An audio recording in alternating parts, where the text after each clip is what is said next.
बिस्मिल्लाहिर्रहमानिर्रहीम। अस्सलाम वालेकुम नाज़रीन, आज की वीडियो में बात करेंगे कि पाकिस्तान अफगानिस्तान को अपनी एयर फोर्स फराहम करने जा रहा है, जिस पर भारतीय मीडिया के तन बदन में आग भड़क उठी। भारतीय मीडिया बुरी तरह से चिल्लाने लगा। गुज़श्ता रोज अफगान तालिबान की अहम तरीन शख्सियात ने पाकिस्तान से राब्ता किया, जिस पर आलमी दुनिया हैरान और परेशान और भारतीय सरकार शदीद कोफत में मुब्तला हो चुकी है। क्या पाकिस्तानी एयरफोर्स अफगानिस्तान में अपने फौजी अड्डे कायम करने के ख्वाहिशमंद हैं? क्या पाकिस्तानी एयरफोर्स की मदद से भारत पर हमला करने की तैयारी की जा रही है? अफगानिस्तान में बदलती सियासत ने आलमी निज़ाम को भी हिलाकर रख दिया। तालिबान ने जिस तरह से अफगानिस्तान का कंट्रोल संभाला वो काबिल दीद है। अब जब तालिबान इक़्तिदार संभाल चुके हैं तो ऐसे में मुल्की अमूर चलाने और दिफा को मजबूत बनाने का बड़ा चैलेंज तालिबान के सामने खड़ा है, जिसका सामना करने के लिए तालिबान की अहम शख्सियात ने न सिर्फ हिकमत अमली तय की बल्कि करीबी और हमसाया ममालिक से राब्ते भी तेज कर दिए, जिसकी एक बड़ी वजह यह है कि तालिबान के पास हुकूमत और दिफा को एक साथ लाने का तजुर्बा मौजूद नहीं, वो कि इन्होंने कमाल तरीके से अमेरिका जैसी सुपर पावर को शिकस्त दी। मगर अब की बार हालात बदल रहे हैं और तालिबान किसी मुसल्लह तहरीक का नाम नहीं बल्कि बाकायदा एक हुकूमत के तौर पर दुनिया के सामने उभर कर आए हैं। तालिबान ने माजी में अपने हरीफ पर भरपूर एतमाद से ये साबित किया कि वो जमीनी जंग लड़ने में किसी का सानी नहीं रखते। अलबत्ता अमेरिका अफगान जंग में तालिबान को सबसे बड़ी मुश्किल फजाई हमलों की सूरत में पेश आई, जिसकी एक वजह इन तालिबान के पास अपनी एयरफोर्स का ना होना है। यही वजह है कि इक़्तिदार में आते ही तालिबान ने अपनी एयरफोर्स बनाने का ऐलान किया।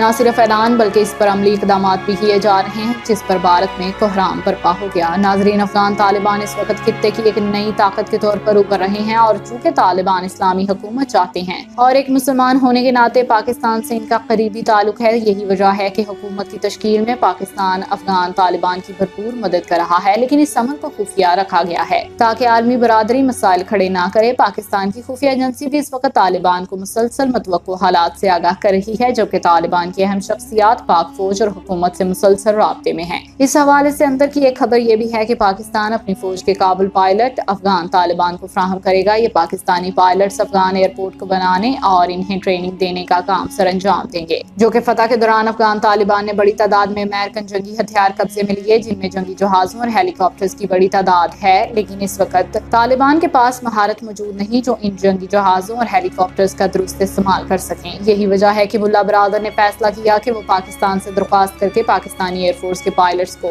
ट्रेनिंग की गर्ज से अपने मुल्क बुलवाएंगे ताकि एक प्रोफेशनल अफगान फोर्सेस तैयार की जाए। इस खबर के ब्रेक होते ही भारत ने आसमान सर पर उठा लिया और भारतीय मीडिया चिल्ला रहा है कि पाकिस्तान ने अपनी फौज अफगानिस्तान में उतार दी और अब पाकिस्तान तालिबान के साथ मिलकर कश्मीर में जिहाद करने आ रहा है। नाजरीन, भारतीय एंकर्स तालिबान की फतह को कश्मीर की फतह से तशबीह दे रहे हैं और खुद मोदी सरकार तालिबान को कश्मीर के लिए सबसे बड़ा खतरा करार दे चुकी है, जिससे साबित होता है कि आने वाले दिनों में तालिबान कश्मीर के हवाले से बड़े इक़दाम करेंगे। और अमली तौर पर तालिबान ने भारत को खबरदार कर रखा है कि कश्मीर के मामले को हल किए बगैर तालिबान भारत से कोई ताल्लुक इस्तवार नहीं करेंगे। दूसरी जानिब एक और अहम खबर यह है कि काबुल में पाकिस्तानी सफीर मंसूर अहमद खान ने गुज़श्ता रोज ये बयान जारी किया कि काबुल की फतह के बाद तालिबान ने सबसे पहले पाकिस्तान से राब्ता किया। पाकिस्तानी हुकूमत ने फैसला किया कि अफगानिस्तान और आलमी बरादरी को सहूलियात देंगे। मंसूर अहमद खान का कहना था कि तालिबान से राब्ता हुआ है, हम इनके साथ दोहा अमन अमल में भी एंगेज थे। कतर में मुल्ला अब्दुल गनी बरादर और दीगर से बातचीत हुई और अब्दुल्ला की सरबराही में अफगान वफद से भी हमारी बात हुई। पाकिस्तानी सफीर का कहना था कि तालिबान रहनुमा काबुल आ चुके हैं और कुछ कंधार में हैं। अफगानिस्तान से पाकिस्तानियों को खुसूसी परवाजों से और बजरिया सड़क वापस ले जा रहे हैं। आलमी तंजीमों के साथ काम करने वाले अफगानों को भी वीजे दिए जा रहे हैं। इस सिलसिले में पाकिस्तान मिशन अब तक 3600 वीजे जारी कर चुका है। यही नहीं, अफगान तालिबान की तरफ से मुल्क के इंतजाम संभालने के बाद पाकिस्तान के लिए ताज़ा हवा का झोंका भी आ चुका है। अफगान तालिबान के तर्जुमान ने कहा है कि तहरीक तालिबान पाकिस्तान के लिए अफगानिस्तान में कोई जगह नहीं। सुहेल शहीन ने एक बयान में कहा कि तहरीक तालिबान पाकिस्तान ने बहुत ज्यादा नुकसान पहुंचाया और ये बर्दाश्त नहीं होगा कि कोई इस किस्म की सरगर्मी अफगानिस्तान में रहकर जारी रख सके। याद रहे कि अफगान तालिबान के इक़्तिदार में आने के बाद ये सवाल उठ रहे थे कि तहरीक तालिबान पाकिस्तान का मुस्तकबिल क्या होगा। इस हवाले से तालिबान तर्जुमान ने वाज़ेह कर दिया कि किसी भी गिरोह को अफगानिस्तान से किसी दूसरे मुल्क के खिलाफ इस्तेमाल नहीं होने देंगे।